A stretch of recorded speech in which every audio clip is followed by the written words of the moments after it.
Welcome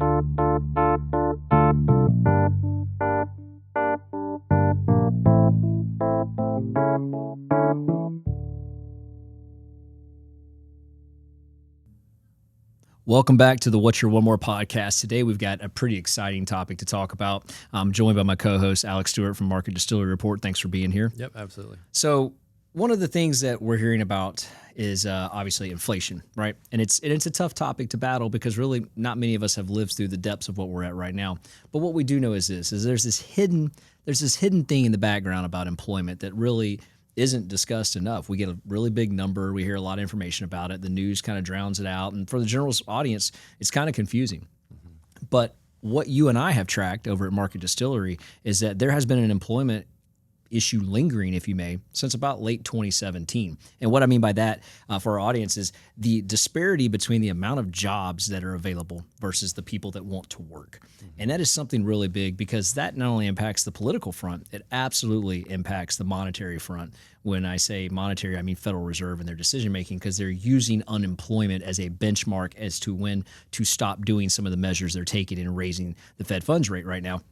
And so we're kind of going to break down for our audience and make this topic as simple as possible. So for future reference, when you hear some of these reports or some of these terms, you kind of understand better than what the news is giving you information about. And so we're kind of going to start with what's going on since 2017 and kind of move into now. We'll keep it pretty simple. You know, there's a group, or I guess you could say a generation that has really kind of made the bulk of the workforce, and that's been the baby boomers. I mean, if you look at Alex, if you look at the amount of employees, it's pretty much made up. The biggest bulk is baby boomers. And since 2017, that top end of ages for baby boomers have started retirement. Right. And that retirement started to pick up big in 18, but wasn't being talked about. And it kind of was off the radar. And we really started to see a little bit of wage pressure start during that time because as people leave the workforce, you need more people to come into the workforce, and that wasn't happening. Right. And so COVID accelerated that. Sure. And as COVID accelerated that, what we saw was the disparity become much greater, and the talent pool of people coming to work was far diluted because of the absence of the baby boomer generation. Right. And there's a theology that some of those boomers had significant increase in their retirement funds to where they actually say, I'm going to call retirement early. And they left at an accelerated rate because of that.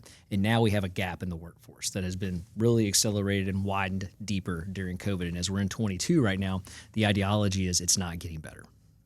Right. Yeah. And I think really what stems all of this is people are wondering what's going to happen with inflation, what's going on with the economy, and really you're hitting at a lot of the core points of these underlying factors that are harder to see for a lot of the public.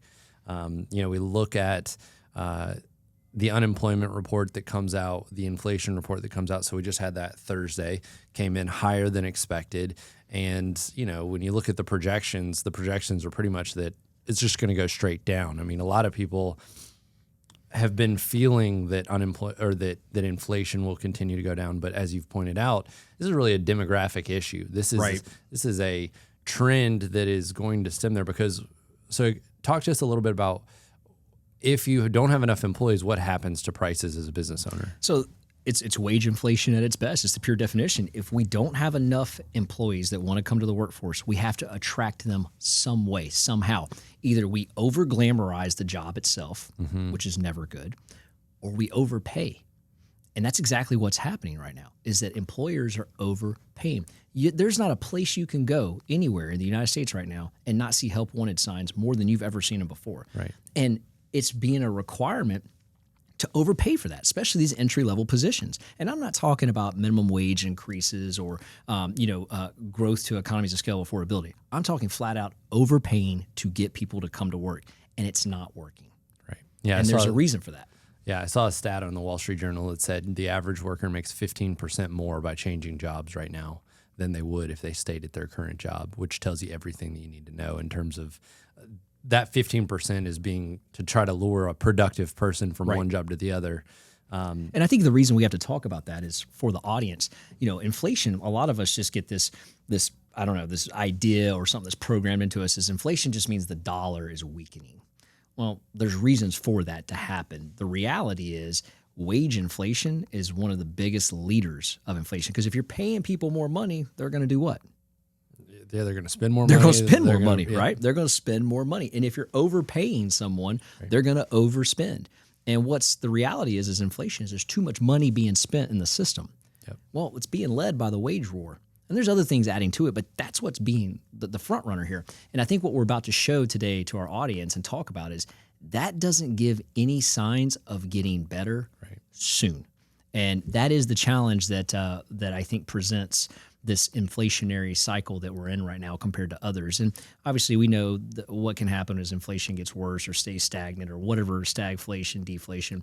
The reality is this is one of the biggest recipes of the problem, and it's not being talked about enough. Sure. Well, and how do you fix it? That's the other piece. I mean, there's one thing to say we're going to raise rates and we're going to make it less appealing to buy a house or a car or to get people to stop borrowing money. But when you just don't have enough workers, the only thing you really can do is kill the economy so that those jobs go away entirely. And that's a very dangerous game because that's a much greater consequence than actually just having inflation, where people are actually still able to earn money. A couple of the things that we've made note of that I want to just bring up is, so, we are seeing a participation of people aged 25 to 54 increase, meaning there are more of them in the workforce. But the big gap is on the outsides of that. So as you spoke to, that's the entry level people on the low side, And the retirees. and the early retirees or the baby boomers retiring on the far side. We are seeing, though, more disabled people are able to enter the workforce because they can remote in. So that's a positive change here, right? That's about the only shining light in this right here, is that community has had the ability to pick up additional work that maybe they couldn't do before. Now they can do from home, and that's great for that community. It's fantastic. It's just not enough people still in the workforce, even with that being said. Yeah. And recently we got a report along with inflation, that unemployment had gone down to 3.5%. And the immediate reaction is, okay, well, that guarantees the Fed's going to continue to raise rates because we're not seeing a tick up in unemployment. But what people might not know is 57,000 people were removed from the labor force. And that was the big reason why that unemployment actually went down, is because they're no longer even factored into the equation. We saw that most of the job gains were out of older males. So people that are maybe even potentially coming out of retirement. Yeah, that's exactly what that is. These are people that retired too early, right? They made some big licks in the stock market. They thought life was good. They thought it was, I got this, I'm going to retire. And then we've had some corrections. We've had 20% declines, and all of a sudden they're going, this isn't going to work. And they re-enter. As a matter of fact, that's the highest amount of re-entry we've seen. That's the pivotal moment there, is that's the bulk of what's re-entering. It's still not that younger age group that we're talking about. Sure. And costs have gone up. So maybe they thought they had enough money, and now they're seeing the cost of their energy bill go up, the cost of their food going up, and they're saying, I need to get my job back or get a job back. Right. And then one of the other things that really doesn't come through unless you dig into the numbers is the number of people taking a second job. This one's just baffling to me, by the way. And when we say second job for our audience, we're talking a second full-time job, not just a part-time job, not a side hustle.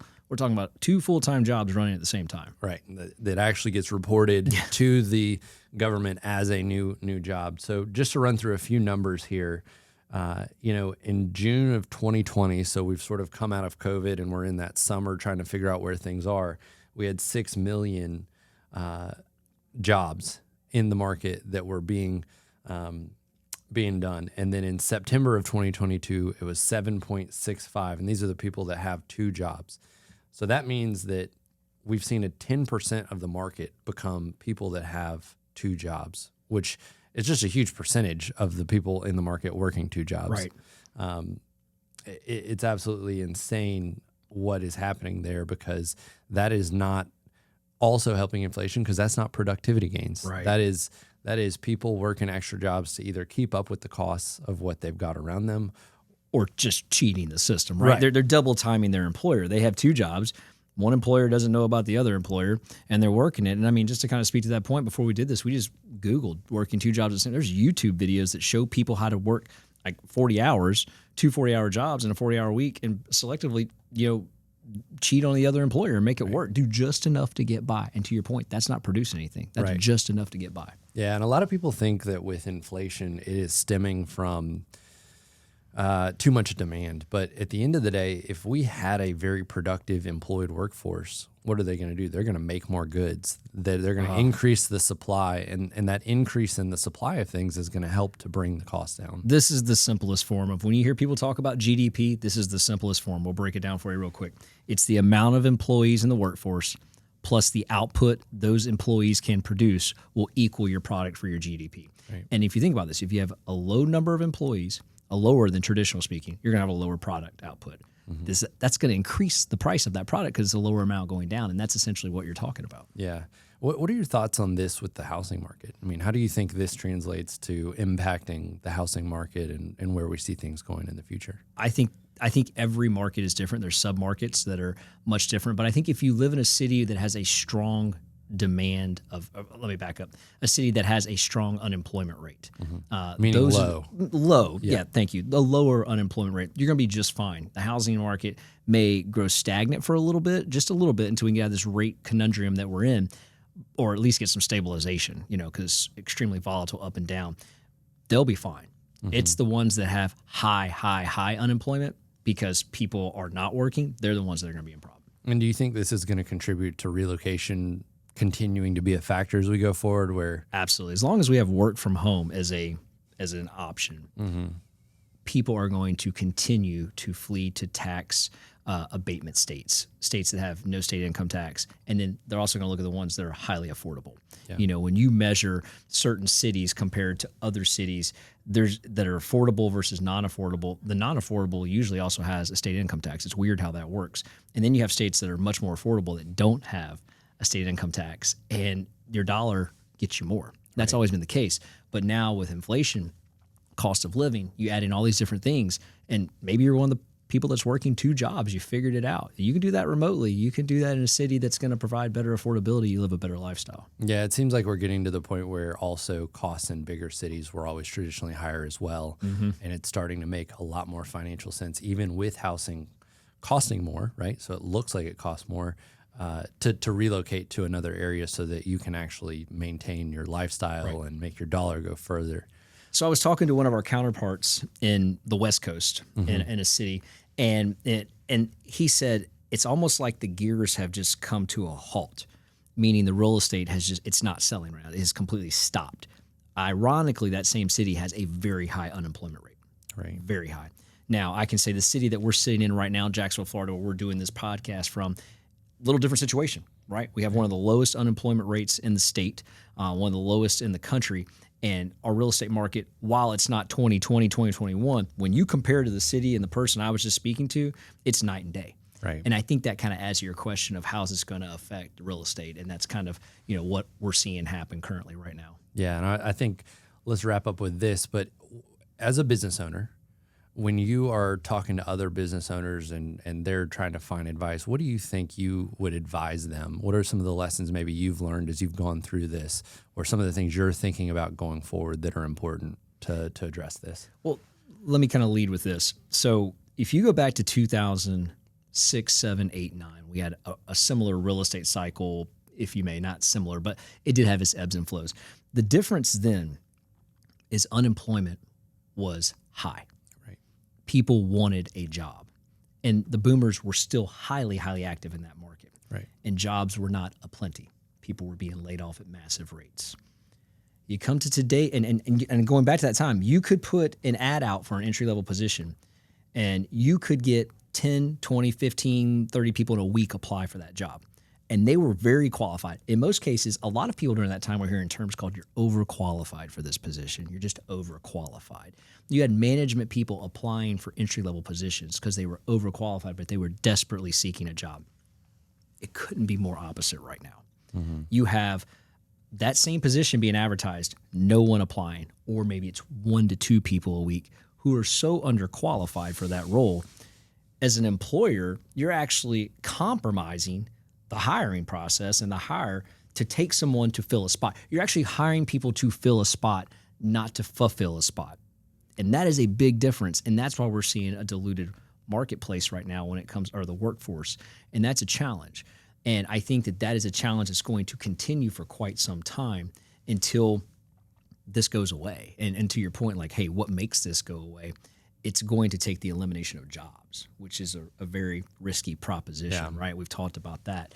But I guess for our audience, what I want them to take away from this is, you can hear as much as you want to hear about raising rates, stopping the dollar from moving, the velocity of money, until this unemployment gets to a position to where the widening of JOLTS, which is the job openings report, shrinks, or the amount of people enter the workforce. I mean, we've got 4.1 million people. We call it the job loss report because they've left the workforce altogether. They didn't lose their job. They said, deuces, I'm out. I'm not working. Even seeking it. I'm not even seeking it. I could care less.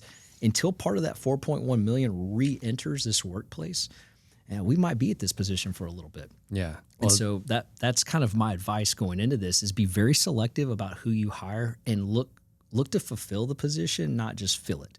And it's okay if it's vacant for a while. It's okay. Well, it sounds like also, if I just put some color on this, it seems like training makes a lot more sense in this case because you may have to hire somebody and put a lot more effort into bringing them up to speed than you did in the past where you could hire somebody that was ready to go out the gate.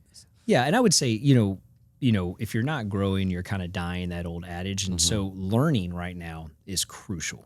Investing in your people is crucial. Investing in yourself is crucial right now. I'm telling my children, I'm like, guys, if you have any work ethic as you enter the workplace, you're going to kill it right now because it's not there. It's just not there for new entries. Now, there's people that are in the game that have been doing it for a while. And they've got it, right? Experienced people, they've got it. But there are people entering the workforce right now that could care less to have it. They could care less to grow. And you see it all the time. I was talking to a business owner who said, I hire someone and I can see it in their eyes 2 weeks from now. They're looking for a way to either quit or get fired. Well, we know what that leads to. They're trying to hit the claims report over there. They're trying to get in the job, unemployment line. That's ridiculous. Yeah. And so I think that, training is crucial right now and honing your craft is crucial. And that type of stuff will rise to the top. But right now, what our audience could take away from this is twofold. You're going to get a lot of reports. We're all going to be looking to when's this going to get better, when are things going to go. Literally, this is the one report that comes out every Thursday. It's called the Job Loss Claims Report. And then there's the Continuing Claims Report. And then every month we get an ADP report now. We get the BLS report that shows the jobs. This is as much political as it is monetary. We're going to hear a lot about it during the midterm run here, about job loss, job employment, job improvements. And we're also going to hear it during the up-and-coming presidential election 2 years from now, because my take is this is not going to get better in 2 years. Yeah. I just don't see it happening because the widening of the gap is so big between the amount of jobs available. The job available report's just shy of 10.2 million jobs available. 10.2 million. Right. We've got 4.1 million people that don't even bring that to me. I don't want to hear it. And we've got another set of people that not trying to fill it either. So, and I think we're at 3.5% unemployment, you said earlier. Yep. So 3.5% of employment, that's, if you take that times the current workforce on there, I'm not sure what that number is off the top of my head, but that we should be filling that is what I'm trying to say. We have the people to fill that and we're not doing that. So until that gets better, we're going to continue to see some run of some not so great numbers on the side of inflation. Yep. Well, if nothing else, I think this offers some great insight on what's driving these things and how it's not as simple as just raise the rates. Right. That may linger longer and there may be some challenges there, but also what to focus on and what to be advised, especially if you're a business owner or someone who manages and thinks about that. So that's awesome. Yeah. My final piece of advice is this is if you're in the workforce, good for you. If you have the ability to live in a city that has a low unemployment rate, guess what? You're going to be a winner in this. And if not, well, come on over and move to one of them. I'm sure they're happy to have you. Sweet. All right. Thanks for being on the show, Alex. Yep. Thank you. I got one more shot, I'm gonna make it. One more chance, I'm gonna take it. I meant it when I said it, now it's time for me to do it. I got one life to live, so I put them all into it, yeah.